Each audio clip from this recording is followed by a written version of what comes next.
জামিন বাণিজ্য করে আত্মসাৎ করেছেন কোটি কোটি টাকা। আয়কর ফাঁকি এবং অর্থ আত্মসাতের জন্য ডক্টর ইউনূস তার নিজের নামে গঠন করেছেন আলাদা একটি ট্রাস্ট।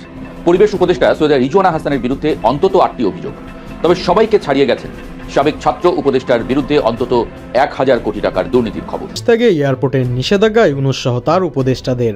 এদিকে পুলিশ হত্যা মামলায় ভয়ঙ্করভাবে ফেঁসে গেল নাহিদ ইসলাম। বেশিরভাগ জুলাই যোদ্ধারা একটা আতঙ্কের মধ্যে পড়ে গেছে এবং তাদের চোখে মুখে সেই আতঙ্কের ছাপটা স্পষ্ট হয়েছে যখন সরকারের তরফ থেকে বলা হয়েছে যে পুলিশ হত্যাকাণ্ডের ব্যাপারেও তদন্ত হবে, শুধুমাত্র জুলাই যোদ্ধা নাকি উপদেষ্টাদেরও কেউ কেউ ফেঁসে যেতে পারেন, যার কারণে সবার চোখে মুখে একটা ভয়ের, একটা আতঙ্কের পরিস্থিতি তৈরি হয়েছে। জুলাই আন্দোলনের সময় থানায় হামলা এবং পুলিশ হত্যার বিচার হবে।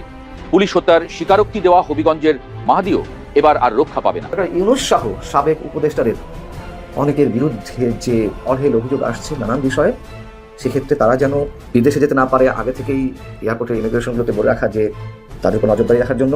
ছাত্র শিবিরের হাজারো ভাইরা আমরা পরিকল্পনা করছি পুরো ঢাকা শহরের সব থানা পুরাই দেবো। আমার পরিকল্পনা সমস্যা কি? এটা আমি বিরক্ত, আমি দেশ স্বাধীন করছি। যে সমস্ত পুলিশ ভাইদেরকে আমরা হারালাম, তাদের পরিবার কি দোষ করলো যে তারা তার স্বজন হারানোর বিচারটা পর্যন্ত পাবে না? বোঝা যায় যে হয়তোবা যদি এই তদন্ত হয় তারাও কিছু দিতে পারে না। এই সরকার যদি রাষ্ট্রবিরোধী মতাদর্শের মানুষদের এরকম হুমকি ধামকির পরিপ্রেক্ষিতে এই তদন্ত থামিয়ে দেয়, তাহলে কিন্তু জনগণ ভালো চোখে দেখবে না। এমন সব তাক লাগানো অভিযোগ জমা পড়েছে দুর্নীতি দমন কমিশনে, একটি দুটি নয়, শত শত। এসব খবর আবার উঠে এসেছে দেশের প্রধান প্রধান গণমাধ্যমেও, অর্থাৎ কান না দিয়েও উপায় নেই। প্রশ্ন উঠেছে, আসলেই কি এই সব সাবেক উপদেষ্টারা এমন অপকর্ম করেছেন, নাকি অন্য কোনো কারণ আছে পেছনে? অন্তর্বর্তীকালীন সরকারের বিদায়ের রেশ কাটতে না কাটতেই যেন দেশের রাজনৈতিক ও প্রশাসনিক অঙ্গনে শুরু হয়েছে আর এক নতুন ঝড়। ডক্টর মোহাম্মদ ইউনূসের নেতৃত্বে পরিচালিত সদ্য বিদায়ী সরকারের উপদেষ্টাদের বিরুদ্ধে এখন দুর্নীতির অভিযোগের পাহাড় জমছে দুর্নীতি দমন কমিশনে। ক্ষমতা ছাড়ার মাত্র 1 সপ্তাহের মাথায় এমন শত শত লিখিত অভিযোগ জমা পড়ার ঘটনা দেশের ইতিহাসে বিরল। দুদকের একজন দায়িত্বশীল কর্মকর্তার ভাষ্যমতে প্রতিদিন যে হারে অভিযোগের স্তূপ বড় হচ্ছে, তাতে অতীতের সব রেকর্ড ভেঙে যাওয়ার উপক্রম হয়েছে। সূত্র বলছে, এই সব অভিযোগের বেশিরভাগই নাম পরিচয় গোপন করে করা হলেও বেশ কয়েকটি ক্ষেত্রে অভিযোগকারীরা নিজেদের পরিচয় স্পষ্ট করেই লিখিত চিঠি জমা দিয়েছেন। আর এই অভিযোগগুলোর ধরন ও পরিধি এতটাই ব্যাপক যে তা রীতিমতো দেশের সচেতন মহলকে হতবাক করে দিয়েছে। দুদকের অভ্যন্তরীণ সূত্রগুলো থেকে জানা যাচ্ছে, অন্য যে কোনো সাধারণ অভিযোগের ক্ষেত্রে দুদক যে ধরনের যাচাই বাছাই প্রক্রিয়া অনুসরণ করে থাকে, সাবেক উপদেষ্টাদের বিরুদ্ধে আসা সব অভিযোগের ক্ষেত্রেও একই পদ্ধতি অবলম্বন করা হবে। তবে অভিযোগের তীর যাদের দিকে, তাদের রাজনৈতিক ও সামাজিক অবস্থান বিবেচনায় এই তদন্ত প্রক্রিয়া যে বেশ স্পর্শকাতর হবে তা বলাই বাহুল্য। বিশেষ করে সাবেক প্রধান উপদেষ্টা, নোবেলজয়ী অর্থনীতিবিদ ডক্টর মোহাম্মদ ইউনূস সহ প্রায় সব হেভিওয়েট উপদেষ্টার নামেই যখন দুর্নীতির তকমা লাগছে, তখন পুরো বিষয়টি নিয়ে জনমনে তৈরি হয়েছে তীব্র কৌতূহল। সাবেক প্রধান উপদেষ্টা ডক্টর মোহাম্মদ ইউনূসের বিরুদ্ধে জমা হওয়া অভিযোগগুলোর তালিকা বেশ দীর্ঘ। এর মধ্যে সবচেয়ে বেশি আলোচনা তৈরি করেছে গ্রামীণ টেলিকম ও গ্রামীণ কল্যাণের অর্থ সংক্রান্ত বিষয়গুলো।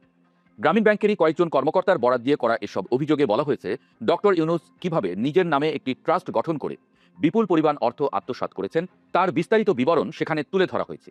অভিযোগে দাবি করা হচ্ছে, আয়কর ফাঁকি দেওয়া এবং অবৈধভাবে অর্থ সরানোর উদ্দেশ্যেই তিনি এই ট্রাস্টটি তৈরি করেছিলেন।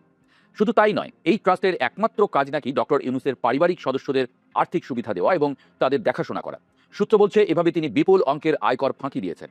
এর পাশাপাশি প্রধান উপদেষ্টার মতো রাষ্ট্রের সর্বোচ্চ গুরুত্বপূর্ণ পদে আসীন থাকাকালীন তিনি বিদেশেও বিপুল অর্থ পাচার করেছেন বলে একাধিক অভিযোগে দাবি করা হয়েছে। প্রসঙ্গত উল্লেখ্য, ডক্টর ইউনূসের বিরুদ্ধে আয়কর ফাঁকি এবং শ্রম আইন লঙ্ঘনের অভিযোগ একেবারেই নতুন কিছু নয়। বিগত সরকারের আমলেও তার বিরুদ্ধে শ্রমিকদের লভ্যাংশের টাকা আত্মসাৎ এবং এনবিআরের কর ফাঁকির একাধিক মামলা হয়েছিল, যা নিয়ে জাতীয় ও আন্তর্জাতিক অঙ্গনে বিস্তর আলোচনা সমালোচনা হয়েছে। এদিকে সাবেক আইন উপদেষ্টা ডক্টর আসিফ নজরুলের বিরুদ্ধে জমা পড়া 1 ডজনেরও বেশি অভিযোগ রীতিমতো বিস্ময়কর। একজন আইনজ্ঞ হিসেবে যিনি আজীবন আইনের শাসন প্রতিষ্ঠার কথা বলতেন, তার বিরুদ্ধে মামলা বাণিজ্য, জামিন বাণিজ্য এবং বিচারক বদলির মতো গুরুতর সব অভিযোগ উঠেছে। একটি সুনির্দিষ্ট অভিযোগে দাবি করা হয়েছে যে ডক্টর আসিফ নজরুল জামিন বাণিজ্যের মাধ্যমে কোটি কোটি টাকা পকেটে পুরেছেন। উদাহরণস্বরূপ, একটি শিল্প গ্রুপের সিইও জালিয়াতির মাধ্যমে তার ভাই এবং বোনের সম্পত্তি আত্মসাৎ করেছিলেন। পিবিআই এর তদন্তে জালিয়াতির প্রমাণ মেলার পর আসামির বিরুদ্ধে গ্রেপ্তারি পরোয়ানাও জারি করা হয়। কিন্তু অভিযোগ বলছে, আসিফ নজরুল 20 কোটি টাকার বিনিময়ে সেই ভিআইপি আসামিকে জামিন দেওয়ার নির্দেশ দিয়েছিলেন। শুধু তাই নয়, গান বাংলা টেলিভিশনের কর্ণধার কৌশিক হোসেন তাপসের জামিনও তিনি বিপুল অঙ্কের অর্থের বিনিময়ে করিয়েছেন বলে অভিযোগপত্রে উল্লেখ করা হয়েছে। অভিযোগ, গত 18 মাসে দায়িত্ব পালনকালে তিনি টাকার বিনিময়ে এমন অসংখ্য জামিন করিয়েছেন। আসিফ নজরুলের বিরুদ্ধে অভিযোগের ফিরিস্তি এখানেই শেষ নয়। বিচারক ও সাব রেজিস্ট্রার পদায়নেও তার বিরুদ্ধে সীমাহীন দুর্নীতির অভিযোগ আনা হয়েছে। দুর্নীতি দমন কমিশনে জমা হওয়া তথ্য অনুযায়ী ঢাকা এবং এর আশেপাশে গুরুত্বপূর্ণ এলাকায় বিচারক বদলি করতে তিনি নাকি 50 লাখ থেকে শুরু করে 2 কোটি টাকা পর্যন্ত ঘুষ নিতেন। উপদেষ্টা হিসেবে দায়িত্ব নেওয়ার পরপরই তিনি উত্তরা, বাড্ডা, গুলশান ও সাভারের মতো লাভজনক এলাকার সাব রেজিস্ট্রারদের বদলি করেন।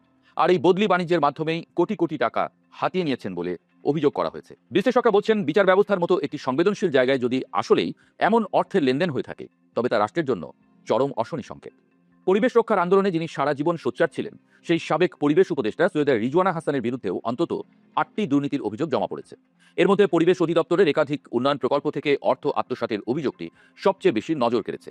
পরিবেশের ছাড়পত্র দেওয়া বা প্রকল্প পাশের ক্ষেত্রে অনৈতিক লেনদেনের কথা বলা হয়েছে এসব অভিযোগে। আরও বিস্ময়কর হলো, তার বিরুদ্ধে অন্যের সম্পত্তি জোরপূর্বক দখল করার মতো অভিযোগও এসেছে। একটি অভিযোগে তার স্বামীর প্রসঙ্গ টেনে আনা হয়েছে। রিজওয়ানার স্বামী আওয়ামী লীগ সরকারের সাবেক বিদ্যুৎ প্রতিমন্ত্রী নসরুল হামিদ বিপুল সম্পত্তির রক্ষণাবেক্ষণের দায়িত্বে ছিলেন কিনা এবং এর মাধ্যমে ক্ষমতার অপব্যবহার করে কোনো অবৈধ সুবিধা নেওয়া হয়েছে কিনা তা খতিয়ে দেখতে দুদককে অনুরোধ জানিয়েছেন একজন অভিযোগকারী। জুলাই আন্দোলনের পুলিশ হত্যার বিচার দাবি করেছেন উচ্চপদস্থ পুলিশ কর্মকর্তারা, যার প্রেক্ষিতে সরকার জোর গলায় বলেছেন খুব শীঘ্রই বিচার করা হবে পুলিশ হত্যাকারীদের। সেই পুলিশ হত্যার তদন্ত নিয়ে অবশেষে মিলল সরকারের গ্রিন সিগন্যাল। পুলিশ সদর দপ্তরে আসা বিশেষ বার্তার মাধ্যমে এবার শুরু হচ্ছে সেই বিভীষিকাময় সময়ের প্রতিটি ঘটনার গভীরে গিয়ে প্রকৃত সত্য উদ্ঘাটনের কাজ। আর এতেই গলায় শুকিয়ে এসেছে সাবেক সমন্বয়কদের। তাদের মতে পুলিশ হত্যা মীমাংসিত বিষয়, তাই এই বিষয় নিয়ে বিতর্ক সৃষ্টি করলে আবারও রাজপথে নামবে তারা। ফলে এই মীমাংসিত বিষয় নিয়ে যদি আবার বিতর্ক তৈরি করা হয় তাহলে জনগণ বাধ্য হবে রাজপথে নামতে।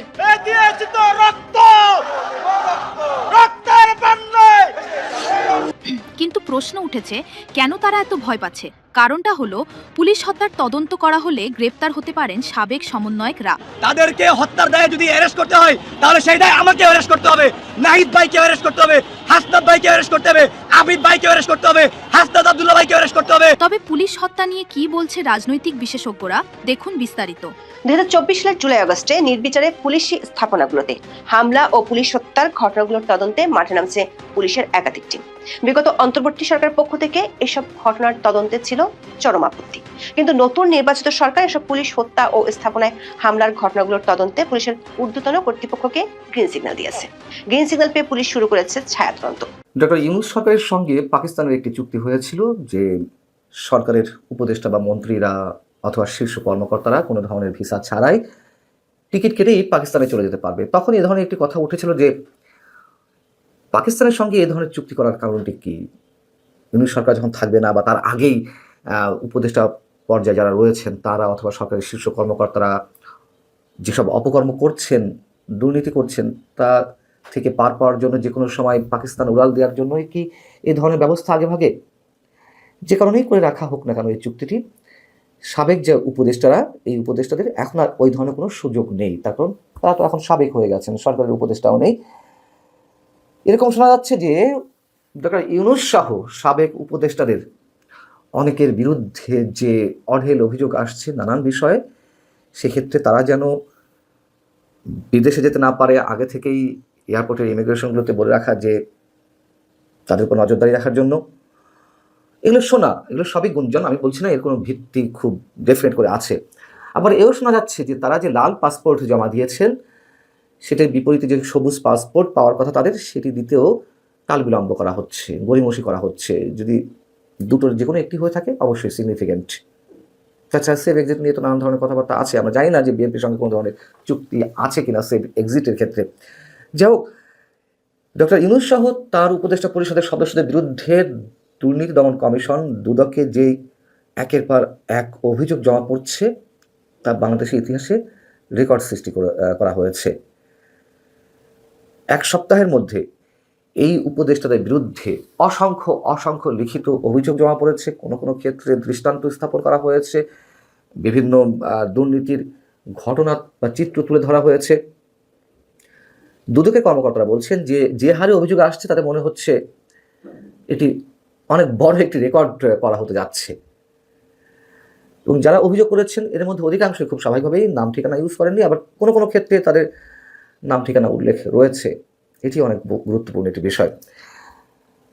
কার কি ধরনের অভিযোগ, যেহেতু অনেক অভিযোগ সব তো বলা সম্ভব নয়। যেমন সাবেক প্রধান উপদেষ্টা ডক্টর মোহাম্মদ ইউনূস, তিনি যে বিদেশে অর্থ পাচার করেছেন এরকম একাধিক অভিযোগ রয়েছে। তিনি কিভাবে নিজের নামে একটি ট্রাস্ট করে গ্রামীণ কল্যাণ এবং গ্রামীণ টেলিকম অর্থ আত্মসাৎ করেছেন তার বিবরণ তুলে ধরা হয়েছে। এবং এসব অভিযোগে বলা হচ্ছে যে আয়কর ফাঁকি এবং অর্থ আত্মসাতের জন্যই এই গ্রামীণ টেলিকম বা গ্রামীণ কল্যাণ থেকে গ্রামীণ ট্রাস্ট গড়ে তোলেন ডক্টর মোহাম্মদ ইউনূস। ডক্টর আসিফ নজরুল আমাদের মহামান্য সাবেক আইন উপদেষ্টা, তার বিরুদ্ধে দুর্নীতি এবং অর্থ পাচারের অসংখ্য অভিযোগের মধ্যে জমা পড়েছে দুদকে। মামলা বাণিজ্য, জামিন বাণিজ্য, বিচারক পদায়নের ক্ষেত্রে আরও অন্যান্য বিষয়ে তার যে ব্যাপক দুর্নীতি সেগুলো দুদকের ফাইলপত্র ঘাটলেই বোঝা যাবে, অথবা যেসব অভিযোগ সেখানে জমা পড়ছে। যেমন এখানে উদাহরণ তুলে ধরা হয়েছে, কেউ কেউ বলছেন যে দুদকের যে একটি শিল্প গ্রুপের সিইও তিনি তার ছোট ভাই বোনের জমি আত্মসাৎ করেছেন। তার বোন যে তার বিরুদ্ধে মামলা করেছে সেই মামলায় পিবিআই সেই মামলাটি তদন্ত করছে এবং তারা জালিয়াতির প্রমাণ পেয়েছে, আসামির বিরুদ্ধে গ্রেপ্তারি পরোয়ানা জারি করা হয়েছে। কিন্তু আসিফ নজরুল্লাহকে 20 কোটি টাকার বিনিময়ে সেই যে শিল্প গ্রুপের সিইও তাকে তিনি আটক হওয়ার পর তার জামিনের ব্যবস্থা করে দিয়েছেন। গান বাংলা টেলিভিশন আমাদের সংস্কৃতির 12টা বাজিয়ে দিয়েছে, আপনারা জানেন। সেই গান বাংলা টেলিভিশনের সিইও বা চেয়ারম্যান মিস্টার তাপস, উনি জেলে ছিলেন। আমি যখন কেরানীগঞ্জ জেলে ছিলাম উনিও ওই জেলে ছিলেন। তারপর কোনো এক সময় অস্বাভাবিক গতিতে তিনি জামিন পেয়ে গেলেন। তার জামিনের ক্ষেত্রে নাকি ব্যাপক অঙ্কের টাকা দেওয়া লেগেছে ডক্টর আসিফ নজরুলকে। ঢাকা এবং আশপাশের এলাকায় বিচারক বদলিতে মাথাপিছু 50 লাখ থেকে 2 কোটি টাকা করে নাকি আসিফ নজরুল নিয়েছেন। সাব রেজিস্ট্রার পদায়নে তার বিরুদ্ধে কোটি কোটি টাকার দুর্নীতির অভিযোগ উঠেছে, অভিযোগপত্র জমা পড়েছে। সৈয়দা রিজওয়ানা হাসান কি আমার পরিবেশবিদ, ম্যাক্সাইসাই পুরস্কার পান, কিন্তু 1.5 বছর ক্ষমতায় থেকে পলিথিন ব্যাগটাও বন্ধ করতে পারেননি।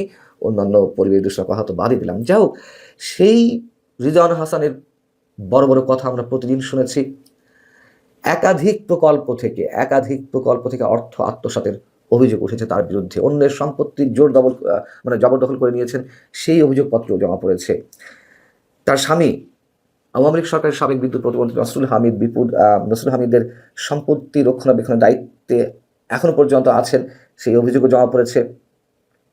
আরেকজন ব্যক্তি সাবেক সচিব, এই ব্যক্তিটাকে আমি ভালো মনে করতাম পার্সোনাল জায়গা থেকে, তিনি মোহাম্মদ ফাউজুল কবির খান। তিনি নাকি সামিট গ্রুপের কাছ থেকে বিপুল পরিমাণ অর্থ হাতিয়ে নিয়েছেন নানান কায়দায়। বেসরকারি বিভিন্ন বিদ্যুৎ কোম্পানির সঙ্গে অবৈধ লেনদেনের মাধ্যমে তিনি কোটি কোটি টাকা কামিয়ে নিয়েছেন। স্বাস্থ্য উপদেষ্টা নূরজাহান বেগম, তার কথা আর কি বলবো, তিনি ডক্টর মোহাম্মদ ইউনূসের খুবই আস্থাভাজন ছিলেন। গ্রামীণ ব্যাংকের শুরু থেকে তিনি ছিলেন, হয়তো একটা পর্যায়ে মহাব্যবস্থাপকের বা উপব্যবস্থাপনা পরিচালকের দায়িত্ব পেয়েছিলেন।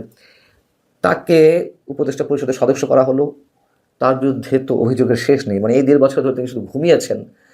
তার সহ তার এপিএস এর বিরুদ্ধে দুর্নীতির অভিযোগ নতুন কিছু নয়। কয়েকদিন আগেও আমি আপনাদের জানিয়েছি যে সরকারের শেষ সময়ে এসে একনেকে যে 13,000 কোটি টাকার একটি প্রকল্পর প্রস্তাব দেওয়া হলো, স্বাস্থ্য মন্ত্রণালয়ের পুষ্টি সংক্রান্ত একটি প্রকল্পে।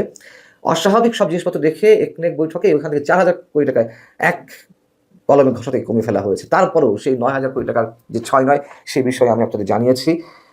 টেন্ডার জালিয়াতি, হাসপাতালের কেনাকাটায় অনিয়ম এবং অন্যান্য আরও অনেক বিষয়ে দুর্নীতির অনেক অভিযোগপত্র পড়েছে তার বিরুদ্ধে।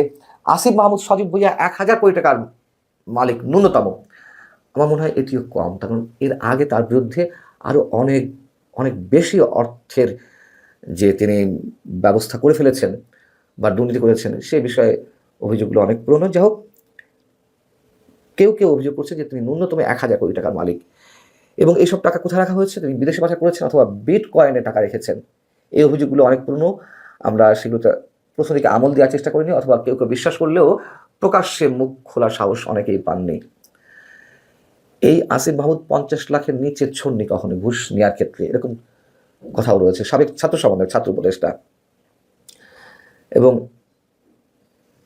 যারা অভিযোগ করেছেন তার বিরুদ্ধে তাদের নাম ঠিকানা কিন্তু অভিযোগপত্রে উল্লেখ রয়েছে, অথবা একেবারে যে ভুয়া অভিযোগ এটি মনে করার কোনো কারণ নেই। আরেক সাবেক ছাত্র উপদেষ্টা মাহফুজ আলম, তিনি টেলিভিশনের লাইসেন্স দিয়ে তিনি মোটা অঙ্কের টাকা হাতিয়ে নিয়েছেন। এবং দুদক যেটি বলছে যে যেসব অভিযোগ পাওয়া গেছে, এই অভিযোগগুলো যদি প্রাথমিক সত্যতা পাওয়া যায় তাহলে তাদের বিরুদ্ধে ব্যবস্থা নেওয়া হবে। কী ব্যবস্থা নেওয়া হবে আমরা জানি না।